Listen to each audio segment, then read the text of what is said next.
They said I didn't belong, that my existence was just a shadow in their perfect picture, but tonight, they were about to see me.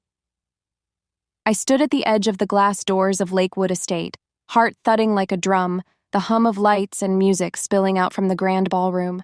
The air smelled like pine and frost, the kind of cold that makes you feel alive and small at the same time. My hands gripped the small, carefully wrapped box, ribbon tight under my fingers. My dress was deep emerald, silk-hugging curves I'd long tried to ignore, and my heels clicked sharp on the polished marble floor as I exhaled, steadying myself. I wasn't supposed to be here. Everyone thought I'd be invisible tonight.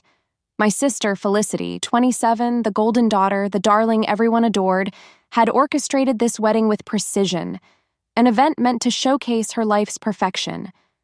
And me? I was outside, listed under hallway seating, literally next to the janitor's closet, where the mop bucket sat idle, smelling faintly of bleach and lemons. I remembered her words from our last text exchange. "Please, Iris, no drama today. It's my day." My heart had ached then, swallowing the familiar punch of being minimized, erased, and overlooked. But something inside me had shifted over the last year. Something quiet, strong, unyielding. I was done shrinking. Tonight, I wasn't just a shadow. Through the glass doors, the ballroom gleamed. Crystal chandeliers reflected every gold-toned candle, every meticulously arranged orchid, every flicker of laughter from the guests. The air shimmered with pride, opulence, and expectation. Felicity floated inside in her ivory gown, a soft halo around her like the world revolved around her smile.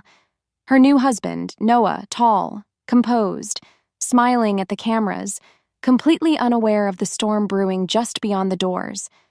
I had driven 3 hours from Providence alone, replaying memories I hadn't allowed myself to revisit in years.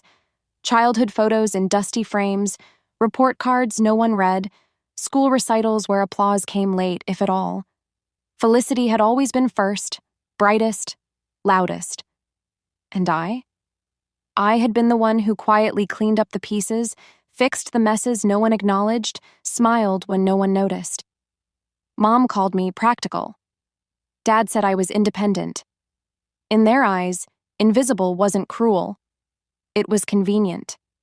Tonight, that convenience would end.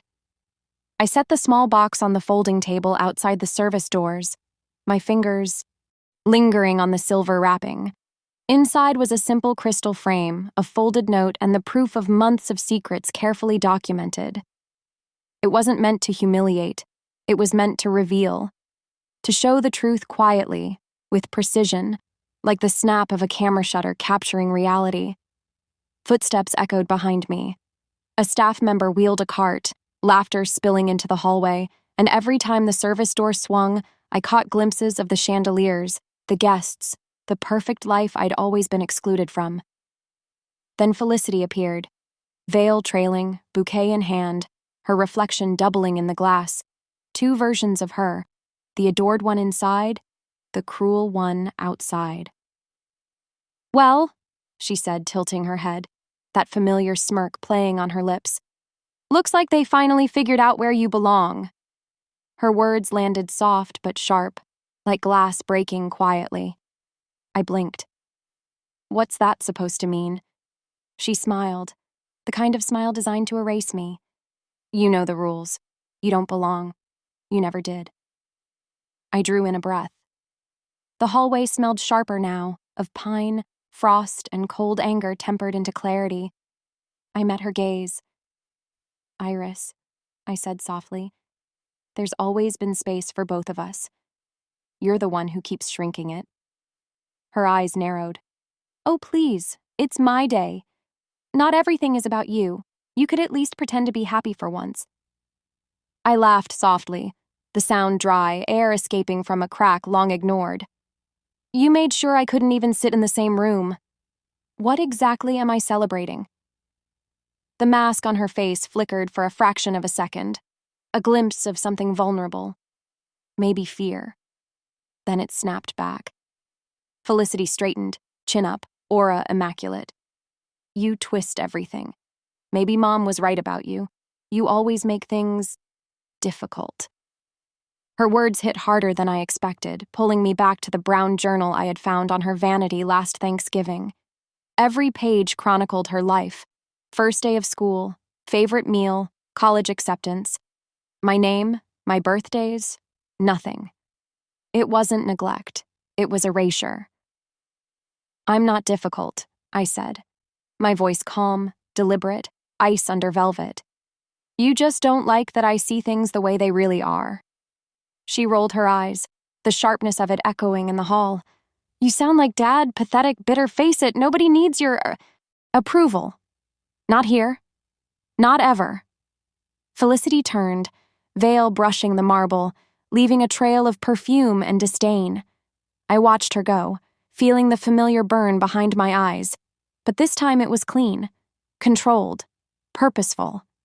I lifted the silver box, tracing the ribbon once more, then slid it into my bag. If they didn't want me inside, fine. I wasn't leaving empty-handed. Not tonight. The night pressed cold against my skin as I walked around the side of Lakewood Estate, the sounds of celebration leaking through the massive glass windows, laughter and music dancing over the hum of the lake. Inside, Felicity's perfect day unfolded, every detail exactly as she had rehearsed for months. Yet outside, everything had shifted, and I could feel the weight of the truth I carried tucked safely in the silver box. My fingers curled around it, heart steady, each step on the gravel deliberate, echoing in rhythm with the heartbeat that had been quiet for far too long. I remembered the small victories, the little moments I had ignored in myself, the years spent bending to the edges of her world, and I realized this night wasn't just about exposing her. It was about reclaiming mine. I approached the reception entrance, slipping back through the service doors, unnoticed by most. Guests laughed, clinking glasses, photographers adjusting their cameras for yet another golden memory. And there she was, Felicity, radiant in ivory, raising her glass for a toast, oblivious to what was coming.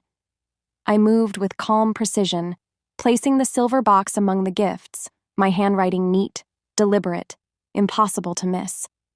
Inside the box were the screenshots, receipts, the truth she had tried so carefully to hide. No threats, no drama, just pure evidence.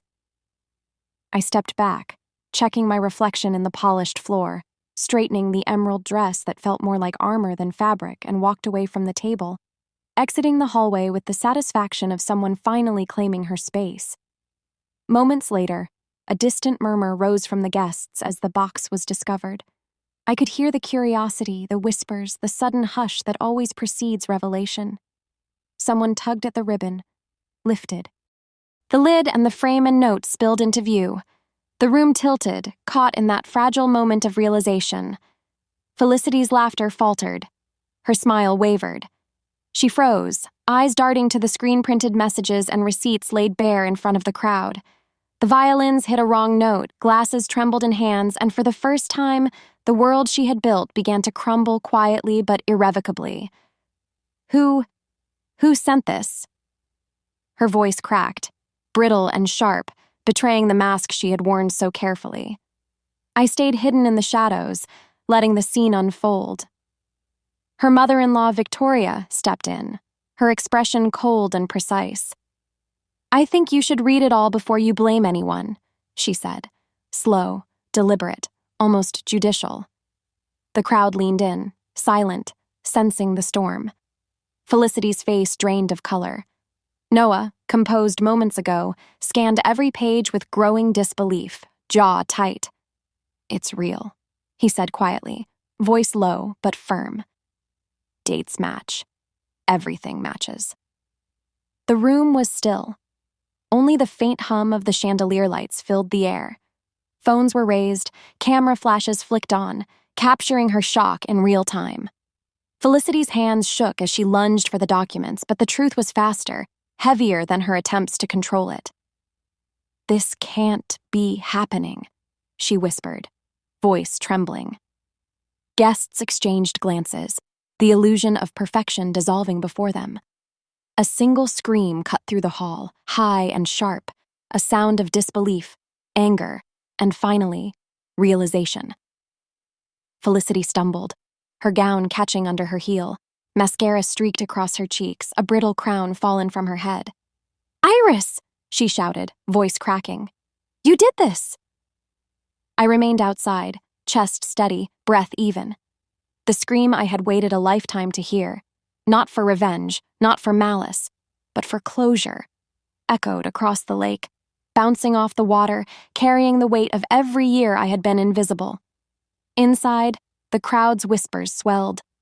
Guests moved closer, drawn to the fracture in the perfection they had admired.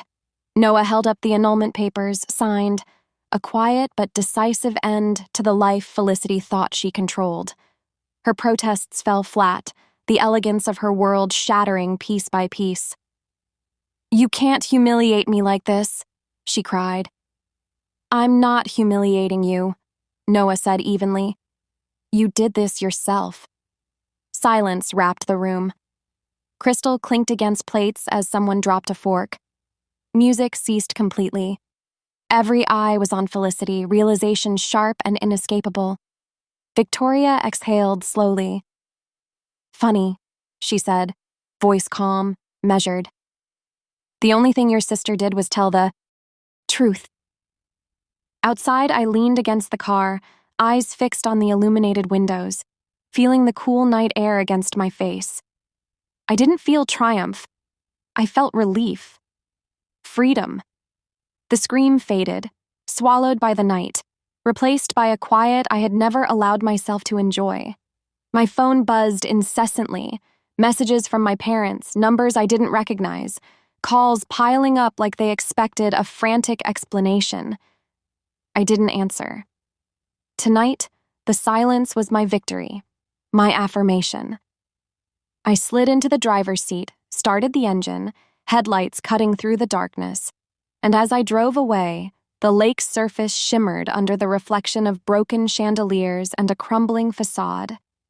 Felicity's perfect world, captured in gold light and camera flashes, was left behind, while I carried with me a newfound sense of self, unshaken, unapologetic, and alive.